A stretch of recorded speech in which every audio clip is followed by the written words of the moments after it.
Welcome to Samson Kambalu, New Liberia. One of Southeast Africa's most significant contemporary artists, Kambalu was born into the first generation of the Republic of Malawi, following over 60 years of British colonial rule.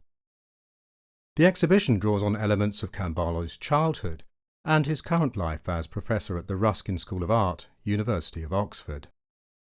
This introduction to the exhibition takes the form of an interview between Kambalu and curators Emma Ridgway and Amy Budd. Samson Kambalu is a black man in his 40s with short black hair and a trimmed beard. At the beginning of the film, he's wearing a black academic gown over white shirt and white bow tie. My work, he writes, is inspired by where I come from in Malawi. In Malawi, we have a strong masking tradition called Niao, and it's a very playful approach to life. In my work, play is very important. Play and creativity, or creative play. Chief Curator Emma Ridgway is a white woman in her 40s. Her straight strawberry blonde hair is cut with a fringe. She's wearing a dark round neck sweater, black jeans and boots. With her is Amy Budd, a white woman in her 30s. She has shoulder-length light brown hair and wears a dark short-sleeved top, rust brown pleated trousers with white pumps. The interview takes place in 3 different exhibition spaces of Modern Art Oxford. The first is a light white-walled room with pale wooden floor. Dominating the space and flanking the 3 participants are 2 massive elephants. They're made of black fabric, in fact cut-up academic gowns of the type Kambalu is wearing. Simplified forms with rounded bodies and thick cylindrical legs at each corner, the elephants stand some 3 meters high. Their heads are suggested by 2 round flat discs as ears, and a thin stick-like trunk which extends forwards between 2 slender white tusks. Hanging from the ceiling and displayed on the walls are a number of colourful flags. These take elements familiar from real national flags, such as the outlines of countries, blocks of bold colour and geometric shapes, slicing them up and reconstructing them to create symbols of a united diasporic global community. Also around the space are cinema signs describing artists at work. In black capital letters attached to a cream wooden frame, one reads, "A frantic spiral movement of the hand over a drawing board tracing an invisible drawing from the 18th century." The second space is much smaller and more intimate, with dark walls and a blue carpet. A number of projectors hang down from the ceiling, playing films at different heights on the walls. In the centre of the space is a raised podium with a red carpet. Spotlit are 2 wooden lecterns which face each other across the podium, each with a book open on top. For this section of the interview, Kambalu has changed out of academic gown and into grey shirt and jacket. A grey brimmed hat rests on the podium. As a young person, Kambalu delighted at the rapid live editing done by Malawian projectionists, who would splice together highlights from different Western action films in response to lively and proactive audiences.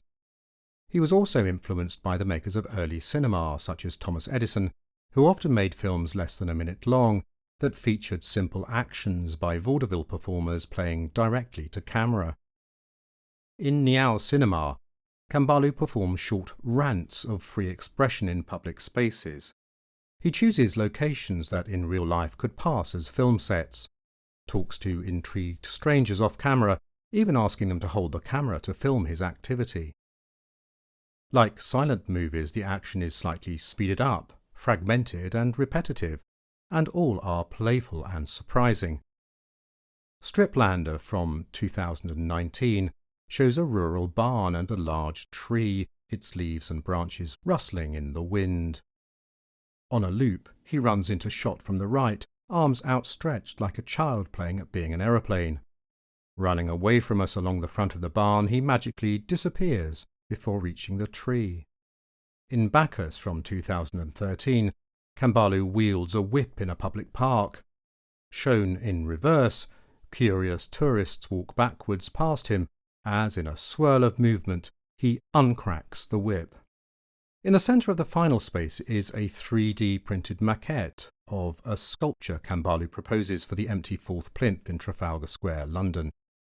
It celebrates the national hero of Malawian independence, freedom fighter and Pan-Africanist John Chilembwe. Chilembwe called for Malawi, then named Nyasaland, to become independent from British rule 50 years before it was achieved. Standing on the plinth are two men in Edwardian suits and hats, the Reverend John Chilembwe and his friend Reverend Chorley. The sculpture is recreated from the last photograph taken of them as they stand together to promote the Providence Industrial Mission, the church established by Chilembwe, where he preached self-respect and personal responsibility. In 1915, after organising an uprising attacking the most abusive plantation owners, Chilembwe was killed by British officials. They tore down his popular church for photographic propaganda. These photographs are reproduced on the coloured gallery walls as large sepia prints several metres wide.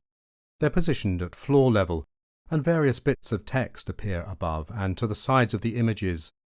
These are from the courtroom inquiries which followed the uprising, bearing witness to injustices that still resonate.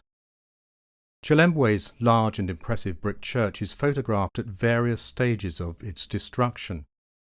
Great gaping holes appear in its walls in one image. In another, the roof twists and buckles. In another, the tower topples. But as the images are set around the walls, the church seems rather to rise out of the rubble. So, Samson Kambalu, here we are in your new exhibition, New Liberia, at Modern Art Oxford. Could you start, please, by telling us about the concept around this exhibition that's really playing with the notion of social freedom? Yeah. New Liberia is actually a utopia that comes from my research on early 20th century Malawian modernism and syncretic culture. You know, these things are at the heart of my art practice, right? My filmmaking, my multimedia works. A lot of the ideas that I've employed come from this secretive area of research. Mm-hmm. The idea of New Liberia belongs to a freedom fighter in the early 20th century Malawian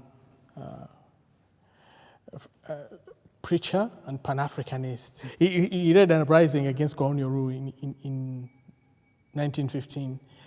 And his idea was to end injustices, colonial injustices, and turn Malawi into a new Liberia.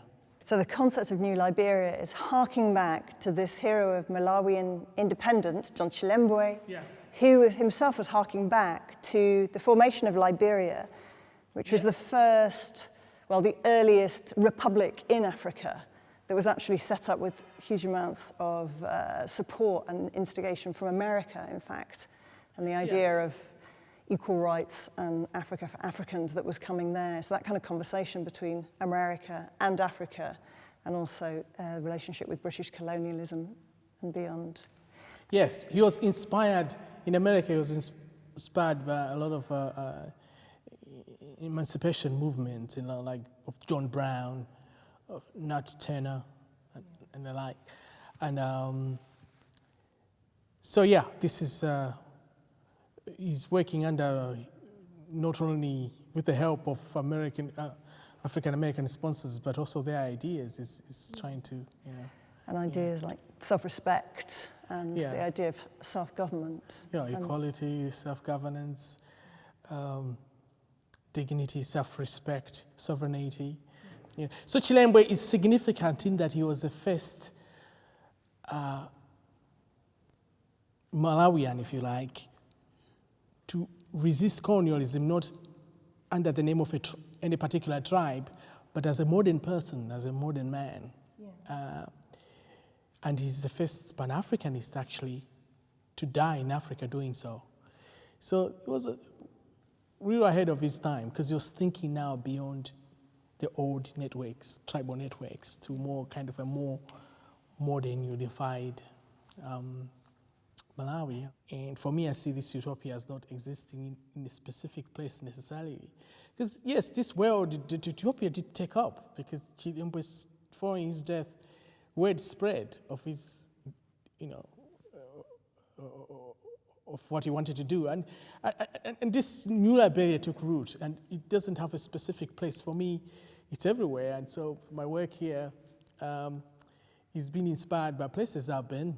I've traveled to in America, in Europe, Russia, in Africa.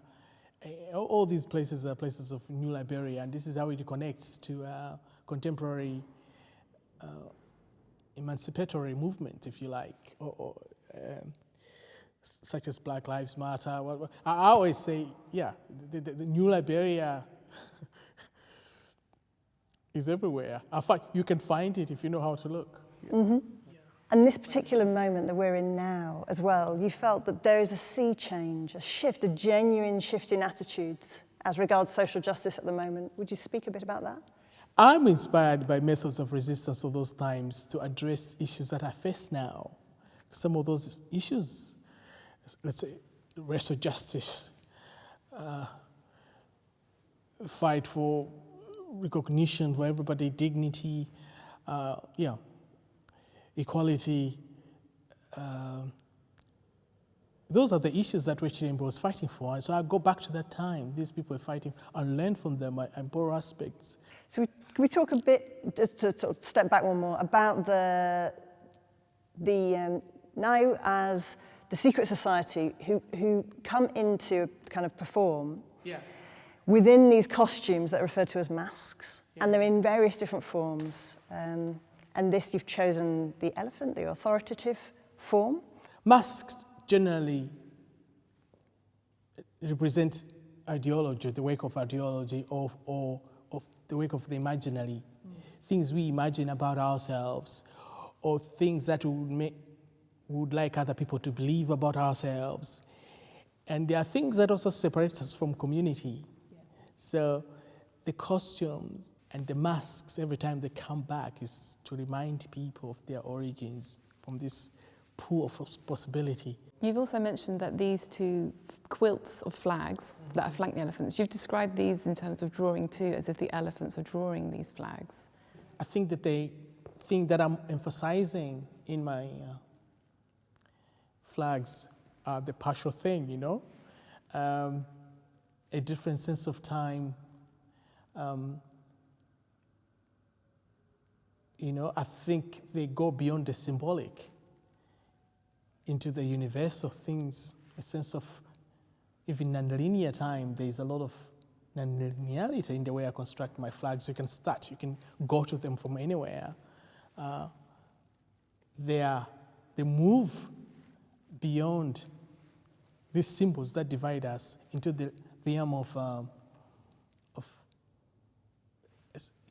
timelessness, if you like, which for me connects, which is for me the time of New Liberia. There's definitely a worship of the partial thing. Countries are sliced up and reconstructed, and we have to be happy with that. Things don't have to be whole or complete. There's a tendency in modern times to want things to be complete and perfect. But what if the imperfection of societies, of communities, the diversity of communities, the multiplicity of communities was a thing, as opposed to homogeneous, if you like, homogeneous? It's a preposition to look. Usually flags are seen as complete things.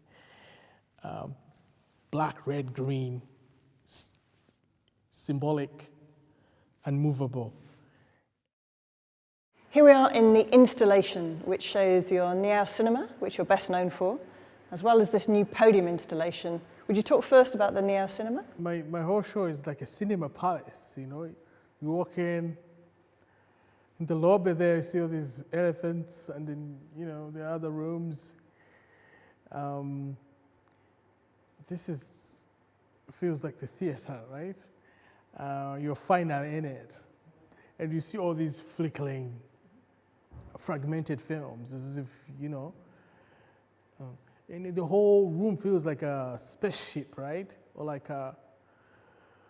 maybe like a plane that's just crashed down and all this stuff has come from the roof. You know, stuff that come out of the roof when you've crashed into the sea or something. It feels like it. Look at all these, the projectors have just come out like out of a belly. Anyway, it's all part of Nyao cinema.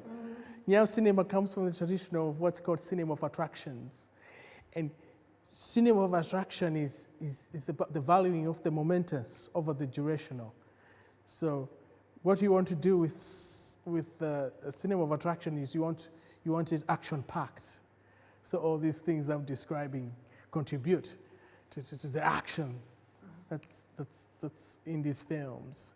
There's no boring bits in these films. It's just action from one clip to the other. This is the film as I would have watched it when I was growing up in Malawi. And by the way, I want to point out that this projectionist, also often their projectors were old, so they would break down all the time. And they would use the breaking down of film as part of the aesthetic. And this is what is happening also in my film. My film are dialectical, if you like. They operate on feria, actually, you know. So they're